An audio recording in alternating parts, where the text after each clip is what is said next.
This is Investment Perspectives with Brad Kimes. Daily live streaming interactive. Featuring Mrs. Backup. Subscribe, hit the notification, smash the likes. Now, here's Backup Brad Kimes. Come on in. Good morning and welcome back to Investment Perspectives, everybody. Today we're going to do an overview of the entire span of markets and try to get a macro perspective of where it all is. And what I mean by that is we're going to talk about the dollar creation conversation from Jerome Powell from the Fed. We're going to talk about the dollar global effects.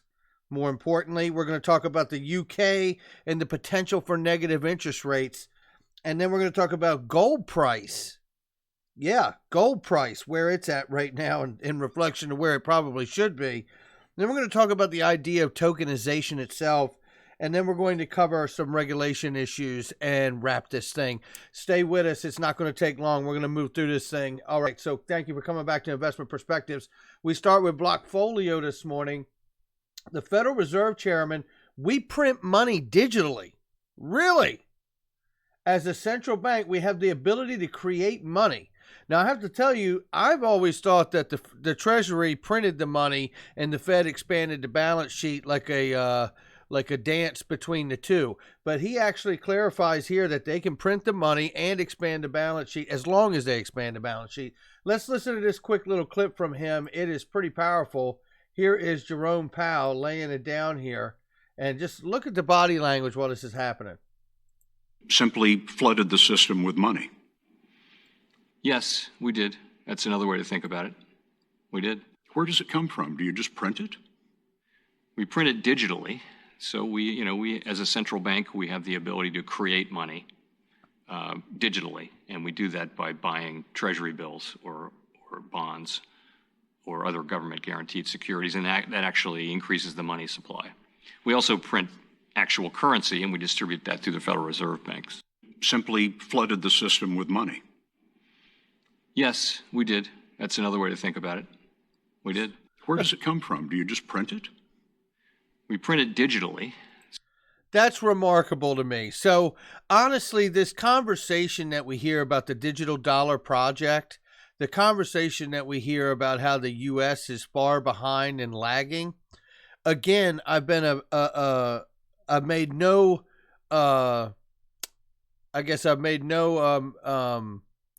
misgivings about the fact that I believe we are further along than they say, and that the idea that we're lagging behind is just that. It's an idea. It may look that way to retail buyers and speculators, but hearing this conversation, knowing that, the reality is that think about the money in your bank account. You think if you had $5,000 or $500, that it's in a locked box somewhere, physical cash? It just isn't.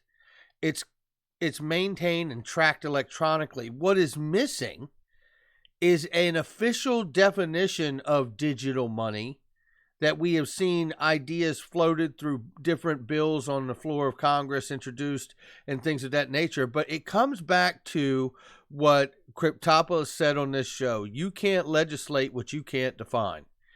And we are still at that moment. Now let's move to another clip, which is pretty powerful, about the effects of the U.S. dollar globally because of this ability for them to print money and expand the balance sheet.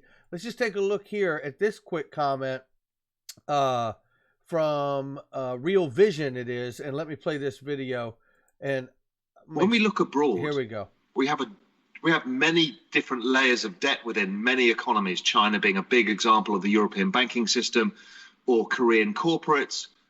But a big issue is this dollar debt issue. Foreigners who owe dollars. They've borrowed more dollars than anybody else in history. It's extraordinary. There's $12 trillion been borrowed by foreigners, which is the largest position in the history of financial markets. They took advantage of that really kind of low volatility and cheap dollar levels after the previous crisis, and they levered up their balance sheets. Don't forget the dollar is basically about 70% of the entire global system. Now listen to what he said there. I want to back that up a second. Listen to this, what he says. Been borrowed by foreigners, which is the largest position in the history of financial markets. They took advantage of that really kind of low volatility and cheap dollar levels after the previous crisis, and they levered up their balance sheets. Don't forget the dollar is basically about 70% of the entire global system. It's the dollar standard now, like the gold standard of the past. It's not dollar as a reserve currency, it's gone beyond that. But the issue is here, and I've talked about so often, is those dollars are becoming in short supply. The game of musical chairs is playing out. Listen. Even the dollar swap lines that go from the Fed to the ECB or the Korean central bank or some of the other central banks, well, that moves to their banking system. Listen to that. Is those about dollars the swap are becoming lines. in short supply. The game of musical chairs is playing out. Even the dollar swap lines that go from the Fed to the ECB or the Korean central bank or some of the other central banks, well, that moves to their banking system. The ECB took about 1.2 trillion of the swap lines. That's huge. Now, that's not going to European corporates. That's going to the European banks who are desperately short of dollars. Pay attention. And then they will decide who are the creditors they can give some access to funding to. Guess what? It's not going to be the weaker creditors.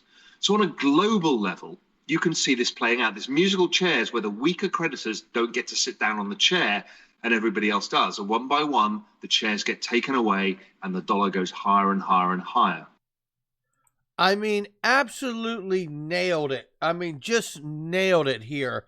The reason I went back and talked about the previous crisis and had him say that again is because that's how long this has been an issue. And again, coming to this next point where he talks about the swap lines recently, look at the heavy position that these, like the ECB in Europe took in the UK, right? Well, listen to this. Traders bet the UK will have negative interest rates by year end. You don't say. This is to point to the notion, and I don't mind telling you, and I've said it here, the U.S. is headed for negative interest rates, and it may be here faster than you may think or have originally thought. The UK is betting that they'll have negative interest rates by year end. Oh, you really mean? Okay. So look, here's the impact globally happening. Opening the swap lines, trying to keep the balance of the debt across the globe in a place where, I don't want to use the word manageable because it isn't. I want to say sellable, where they can still sell the idea to everybody in the public, right? But the reality is it's not sellable, and it certainly isn't manageable. Now, look at the contrast coming out of the dollar market and the lending and the printing and the debt. And let's go into the idea and notion of this statement right here. Elliott Management, which manages about $40 billion in assets, is run by renowned investor Paul Singer, said in a letter to clients last month that gold was one of the most undervalued assets available, and its fair value is multiples of its current price. You don't say, Paul. You don't say. So, going off of the nightmare that we just followed through, looking at the idea of how it could impact, like Paul is suggesting in the gold market, if it's off by multiples of the current price, doesn't that remind us of Jim Rickards and what he's been saying for quite a while now about gold needing to be $5,000, $10,000, $14,000 an ounce to be able to deal with the fact of the dollar debt and the printing and all of the horrible scenarios that we've just looked at and we talk about often on the show? What does this mean for crypto? Why are we even discussing this? Because there is a liquidity crisis globally. We just laid it out in short. The reality is that they have developed a new asset class called digital assets and cryptocurrencies. These products will allow them to buy, hold, and take a collateralized position in them. It will also allow them the ability to shift the debt from the fiat world and the fiat products that they are involved in eventually over into the digital new asset class. This is important because this all along has been the measure. And I believe it is a measure, and they understand that they can only do it in a certain way. They have to do these things in a certain way. And by in a certain way, I mean take the entire system to bust. Because to me, that is exactly where we are. Now, moving on, let's listen to this because this is HSBC executive talks about tokenization. I've been very open about the fact that I believe that tokenization of the bond market is very, very important to restore confidence back in the bond market. The bond market being the backbone of the monetary system. If that were to collapse, it would be a nightmare of the likes I don't believe we've ever seen. HSBC, shout out to Mickey B. Fresh for this one. Let's back this up and listen to what she says here. I do think we need to find some of the problems we need to solve. And that is where we start to use the tokenization element. And I firmly believe in the illiquid asset space. We are doing work in HSBC around that because that is going to create trading opportunities and open up liquidity in the market, which doesn't currently exist. I think the challenge that we have... Trading opportunities and open up liquidity in the markets where it doesn't currently exist. And they're in the UK. Is getting a pool of whether it's large banks, custodian banks, or asset managers that come together to actually create some momentum around this. A large pool of these banks and other large companies and institutions to be able to get the momentum they need because they need them to put up collateral to really ignite the system for tokenization. Bottom line. There are a lot of industry working groups in the market at the moment that HSBC and other large custodians are part of with respect to this whole process. And there are actually some quite exciting things that are going to be launched soon, I think, whether it's linked to the exchanges or some independent consortium work, trying to solve things like do things. That is a fantastic clip right there. Shout out to Mickey B for that. Now, this is HSBC executive talking about tokenization and bringing together banks and institutions into a pool. Well, that sounds like a pool that is going to offer up collateral to be able to breathe liquidity into the system for the tokenization to take place and to be an advantage. Because what she's talking about is taking advantage of the velocity of money, the quickness of the transaction and settlement to be able to free the market up, to be able to release liquidity. That's what that sounds like to me. Let's keep going here. This is an older clip from a fantastic conference some time ago. I want to say probably a year to 2 years ago, maybe 2018 even, but nevertheless, fantastic conference. I remember when it was, I watched it. But here we go. Let's listen to this and where we still are today. Some countries clearly have provided more regulatory certainty, clearer rules of the road. I heard it described just backstage before I get on that, we've been asked as an industry not to speed, but we weren't given the speed limit. And so it's really important, I think, that governments globally provide frameworks, and it'd be nice if they're all the same, but they don't have to be all the same. It's just the companies investing and building capabilities need to understand what are the rules of the road so that we can hire and invest and understand when we go live with a bank in Singapore or Thailand or the Philippines, what they need to know to go live, and we can work within those constructs. The U.S., on one hand, I think the U.S. has done a good job, and the SEC's gone after some of these scams. There's definitely been fraud in the ICO market, and I think that's constructive and healthy to weed that out. But I also think, in contrast really to what we saw happen in the internet space in the late 90s, the U.S. provided clarity, and a lot of it was hands-off clarity, but there was clarity.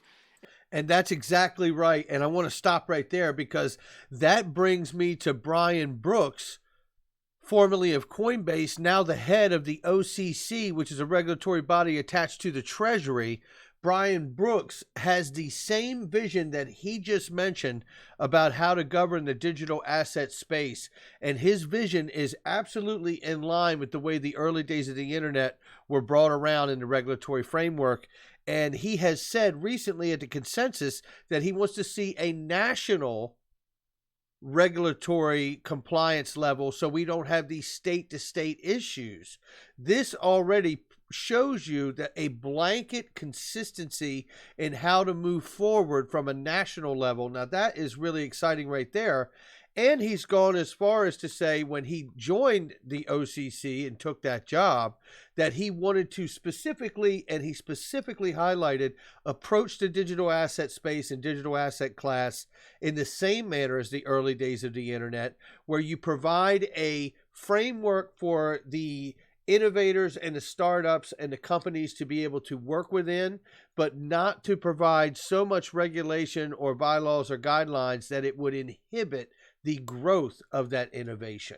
And that is where we are today. Still, we are still there today. What I offer that's different today is the first half of this video. The world is in a worse place, economically and even through a pandemic. The clock is ticking. Now, I don't pretend to know when it all will take off, but I do exactly know that this is a real situation, and there's no pretending about the fact that there is a real crisis economically happening, and you can talk about all the different effects, whether it was from the pandemic or not, but the reality is it is here, and it has been here for quite some time, and it is global more importantly. So this is not something that is an isolated event to 1 or 3 countries. This is a global event, and it must be dealt with.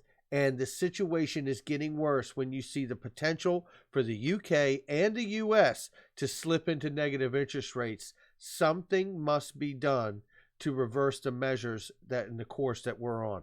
All right, guys, that's going to do it for me. Make sure you hit the like and subscribe. Please share the content. That's where we are today. Don't forget to live stream at 12 p.m. Eastern today. And I'm going to be doing a great interview that's coming up, and I can't wait to release that a little later for you today. Keep an eye out for that. That is going to be very, very exciting. All right, guys, I'll catch you on the next one. Take care.